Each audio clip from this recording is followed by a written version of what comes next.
అలసట, mood swings లేదా గర్భ సంబంధ సమస్యలు ఉన్నాయా? కారణం MTHFR జీన్ కావచ్చు. మీకు తరచుగా అలసటగా ఉంటుందా?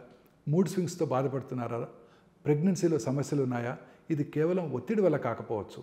మీ శరీరం ఫోలిక్ యాసిడ్ను సరిగా మార్చుకోలేకపోవడం వల్ల కావచ్చు. ఇది జన్యుపరంగా వచ్చే సమస్య.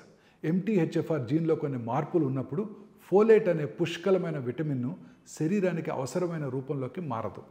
దాంతో శరీరంలో ఎనర్జీ స్థాయి తగ్గిపోతుంది, మూడ్ బాగుండదు, ప్రెగ్నెన్సీ కష్టంగా మారుతుంది. సాధారణ రక్త పరీక్షలో ఫోలేట్ స్థాయి నార్మల్గా కనిపించినా శరీరం దాన్ని ఉపయోగించకపోవచ్చు. జెనెటిక్ టెస్టింగ్ ద్వారా మీ MTHFR జీన్ సరిగా పనిచేస్తుందా లేదా అనేది తెలుసుకోవచ్చు. అలాగే మీకు సాధారణ ఫోలిక్ యాసిడ్ కాకుండా మెథైలేటెడ్ B విటమిన్స్ అవసరమా అన్నది స్పష్టంగా తెలుస్తుంది. ఇది అలసట, డిప్రెషను, PCOS లేదా మిస్క్యారేజ్ ఉన్నవారికి, అలాగే ప్రెగ్నెన్సీ ప్లాన్ చేస్తున్న వారికి కూడా చాలా ఉపయోగపడే పరీక్ష. మరింత సమాచారం కోసం హైదరాబాద్లోని గచ్చిబౌలిలో ఉన్న లాంజివిటీ లౌంజ్ని సంప్రదించండి.